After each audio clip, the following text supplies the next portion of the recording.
It's just So a little tip with a trench. I'm gonna give you trench tips.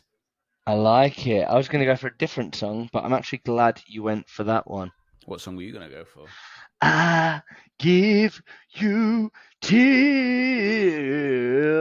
You know that one? Wow, one of us used to be a singer on a cruise ship. And it wasn't me, Daddy. Okay, Jack. Well, today you came to me with something. You said, "I'm hearing people do this all the time," didn't you? Mm. You said this is something that's happening. It's a question that gets thrown out, and suddenly the salesperson freezes and doesn't know what to say. What is that question, Jack? The question is a great one, and I wouldn't say it's an objection, but some sales trainers would probably put it in the bracket of objection handling. But it is, do you know what we do? Ooh, the salesperson's kryptonite, because you know exactly what happens when they hear that, don't you?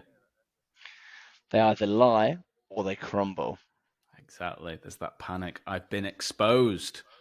Mm. But I think the biggest issue with this, I don't know if you spot this, is people torture themselves in their own mind about what they've been asked. Like, how many discovery calls have you been on where someone said, "Do you know what it is that we do?" And you go, "Well, we'll talk about how you answer it," but you answer it in a short way, and then they go, "Oh, well, I'll just fill you in. I'll give you my quick 60 seconds. You can tell me if you can help me." Because I think people forget that human beings are creatures bristling with ego.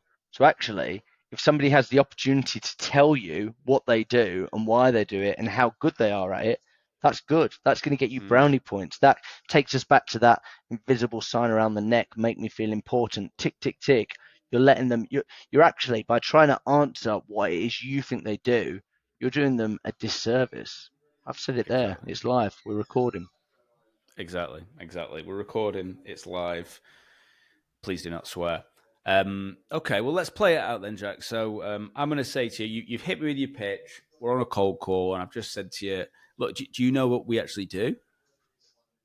Yeah, obviously I've done my research, but being completely honest, Zach, if you were to quiz me on it, I'd probably fail. So I guess when you said earlier about recognizing all of those problems, I guess what one was it that stood out to you the most? Wishful thinking. Okay, I've got a slight alternative to that, but I think we're doing the Mm, same sort of thing. Do you want I like to? yours. Should we roll reverse? Do you want to be the Yeah, first? absolutely. Do you know what it is we do? Oh, I know as much as your website tells me, so I couldn't claim to be an expert. I suppose out of problem A, B, and C, which one jumps out more? And I can tell you how we've maybe helped similar companies. Wow. It sounds like you know what we do, but I know that because it falls into two camps. You will have people listening to this that are, as much as we advise against it, you will have your researchers. Now, what do you think is the issue? Okay, so you either don't know and you fuck it Mm-hmm. up and say, no, I don't know. Well, actually, my ego's offended. You've called me and you've not done any research. But if you run in and say, yeah, I know that you've just got 7.2 million pound in funding. You've got 472 employees. You're a marketing agency that specializes in SEO, PPC, da da da da da, blah blah blah. That's what I know about you. What's the Yeah. issue with that? Well, the issue with that is it's very assumptive, and actually, you might be painting an artificial picture. And if you've got anything wrong, no, we're not like that at all. I also think that that thing of when people go in their pitch, so they're ringing Coca Cola, not with you on the weekend, not you personally, No, people who are thanks. listening. Sorry. Oh God, what's happened? But no, like you let's say you're ringing Coca Cola, and part of your pitch is like, we also work with companies like Pepsi, and like, oh, well, I don't want to work with you. You've made Hmm. this like false assumption. You don't want to go out on a first date with someone and they go, you remind me so much of my mum, Yeah. do you? You don't want to have that weird moment. Okay, what about when people get hit with the "Have you done your research?" question? I'll put you on the spot while we're here. How much research have you done? Do you answer that the same way?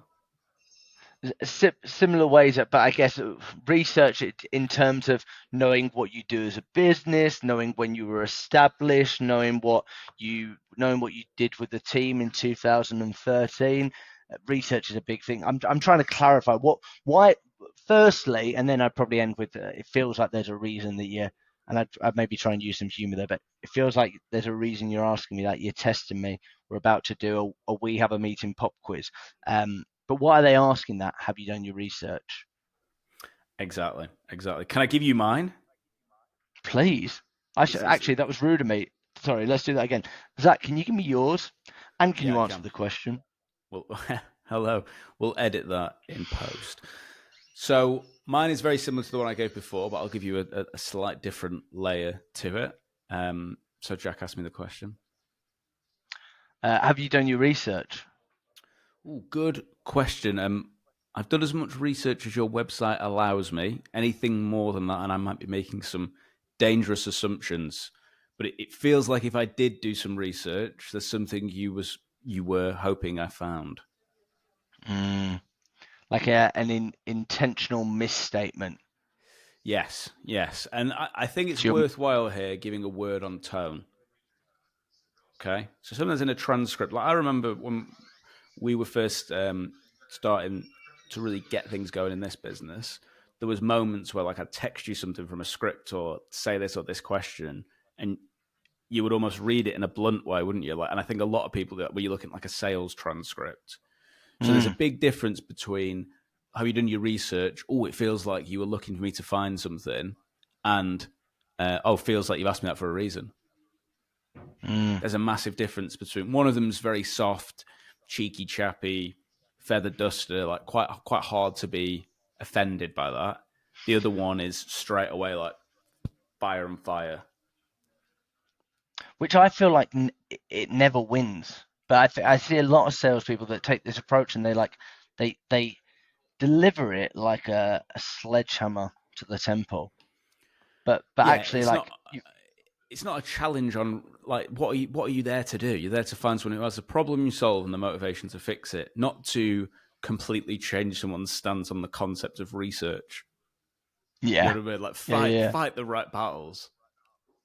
And you can use certain things for emotion, but definitely in those situations, you're not gonna you gain nothing from ruffling a few feathers. But I see people like starting to get a bit leery or kicking off, and it's just like you're doing yourself no favors there. No, I agree. I agree completely. Closing thoughts, Jack. If we were to give a framework for this, so someone says, "What do you know about us? Have you in your research something similar?" First thing, what we're going to do? I'm gonna accept it. Good question. Yeah, yeah. Oh, great question. Interesting question. Oh, okay. Yeah, great question. Beautiful. Oh yeah, really Yeah, good great, great. question. Wow. Okay. So Sorry, first I'm thing is stuck in a always going to loop. be to welcome it.